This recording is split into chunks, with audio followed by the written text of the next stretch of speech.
Hello, this is part 2 of the obituary of William Wayne Krueger Jr.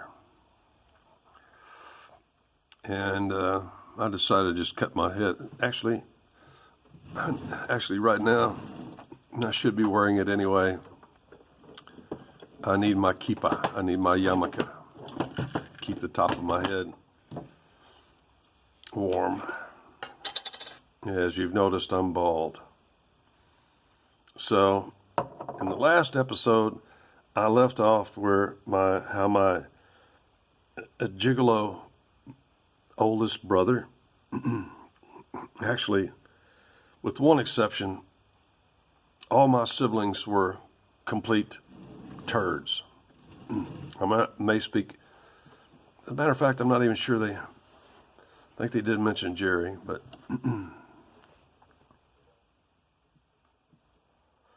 So, I should perhaps do a leap forward and then work back right here. One of the reasons I'm doing this is because William Wayne Krueger Jr.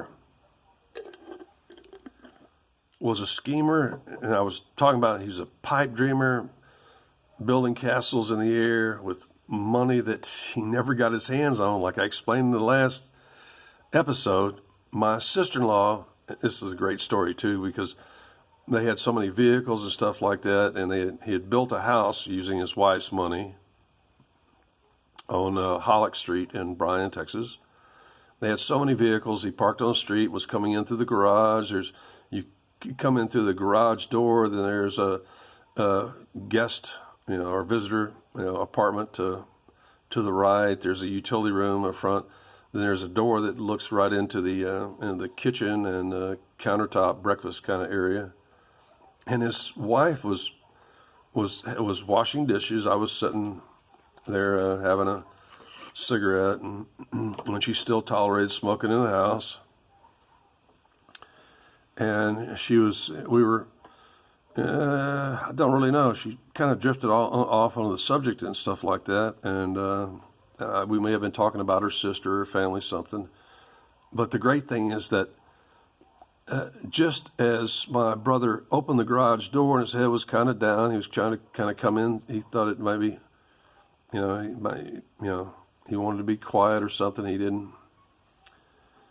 And he knew I was there because he had invited me to come stay, for a few days. He had come out to my home, that me and my father built, and he used to drag these sluts from Skyby's Tavern, which they misspelled Skyby in the obituary. It's S-G-A-B-A-Y.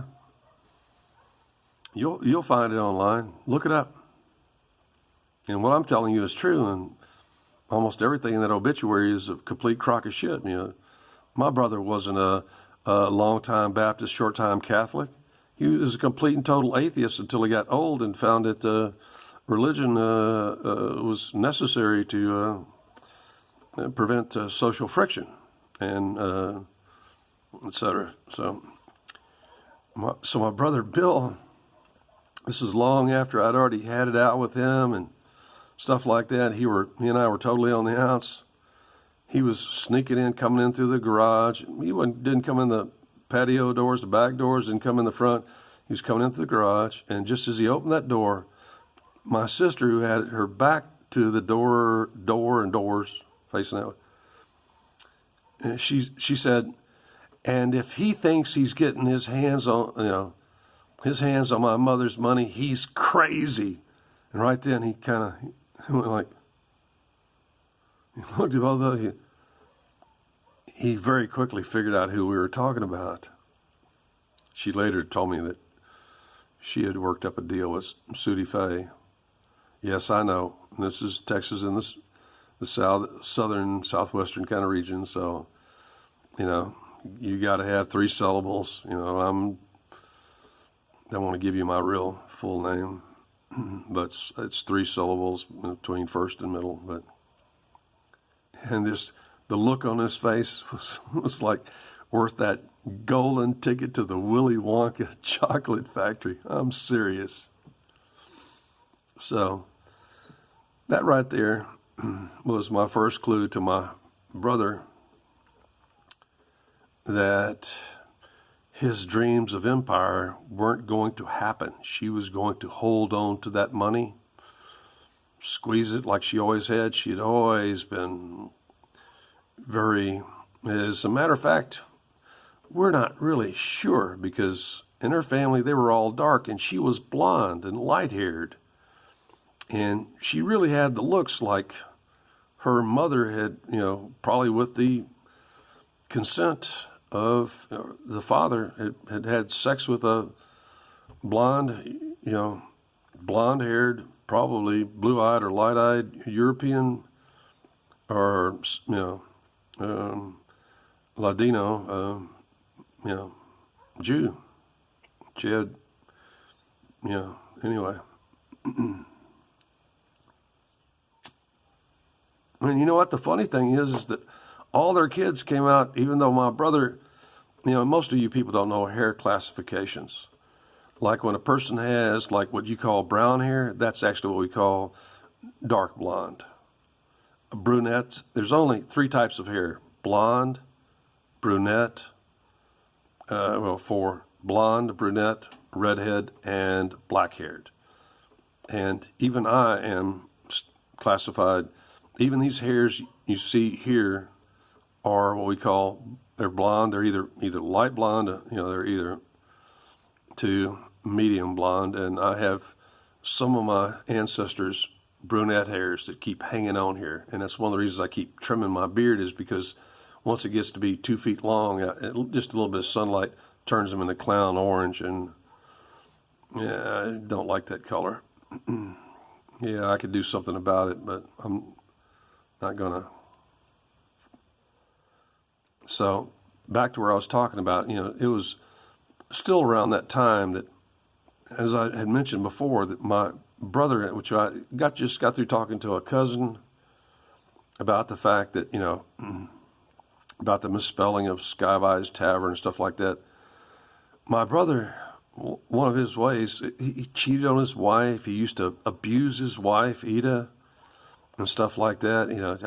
Physically abuse her, not just verbally abuse her and stuff like that. He was a complete loser and stuff like that. And none of his business ventures. And you know what? He was, at times he would get so drunk and so pompous and think that he was so powerful, like that he actually told me that he was going to try to rob the entire family, And then even on another time, he showed me all the paper shell companies that he was going to put the oil money into, and then just let it disappear, because he was a certified public accountant. His sole accomplishment in life, other than producing 3 children, 2 of which are complete losers, just like him and his wife.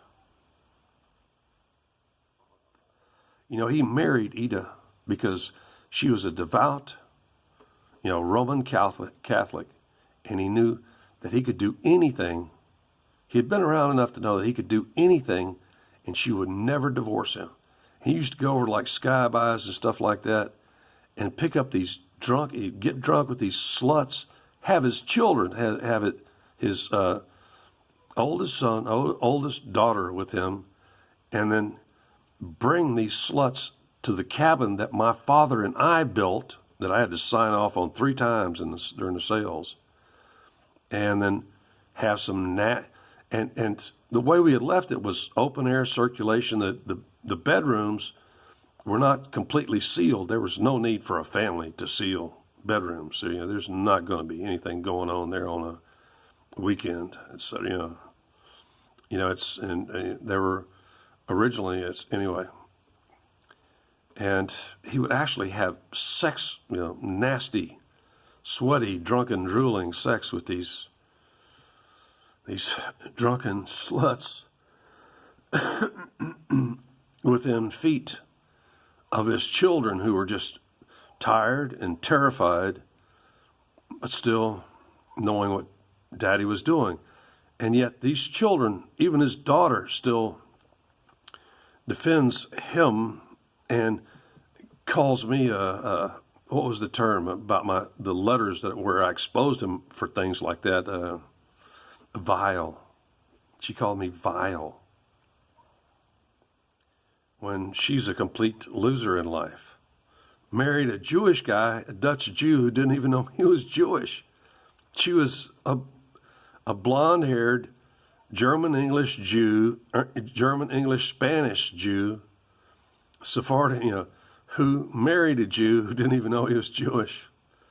She's really not that bright. That's typical, so typical of school teachers, Almost everybody, even at the college level, but everybody teaching at grade 12 or below, you're not that bright, compared to me, even at age 30 or 35, like most teachers you're retards. I'm 11 minutes in.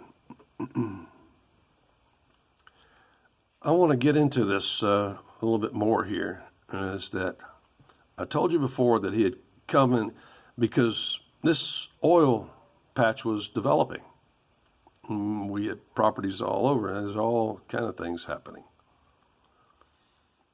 And he drunkenly, and I want to throw in here one more time, is that I know with very little doubt, there's some doubt there, I can't say 100%, he actually suggested to one J.R. Hugh Schumacher Jr. that there was some money in it if I turned up dead. Hugh tried to kill me 3 times and then ended up getting murdered by a Mexican cartel at the same time that my brother was investing his wife's money in Mexican banks just before they nationalized the banks. Mexican banks, back around 1980, were paying 24% interest. If you gave them, $1 million, you got back $240,000 a year. And he had already brought me out, and his Mexican banking connections and stuff like that, they were actually Mexican Jews. The last name was Levi. You can't swing a dead cat in Central South America, thanks to Franklin Delano Roosevelt, without hitting a Jew. I mean, I speak Spanish. I've been all over Central South America. You can't swing a dead cat without hitting a Jew, because when FDR turned away the Jews, they had to go to Central and South America.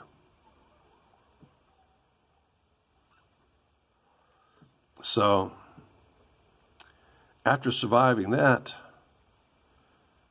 my brother committed a fraud and got certain people, even my brother Jerry, has been CEO or COO of several drilling and exploration companies, got my own brother Jerry to sign papers allowing him to steal the money, to put him in a position to steal the money. And I always gave Jerry hell for that, is that he was so stupid. I said, Jerry, I saw the paperwork. I know where the money was going. He showed me he was drunk, puffing on that pipe, and he showed me the at least 24 shell companies. One of them was even named Acadian Oil Company and stuff like that, Cajun Oil Company. And you didn't even know about it because he's operating on like a 1980, Tandy, Radio Shack computer that had like 16, 16 kilobytes of memory. Really, it's if you didn't keep pumping in. I think they had floppy disks by then. Okay, let's get ready for number 3 coming up. And I think I'm going to have to open another bottle of wine.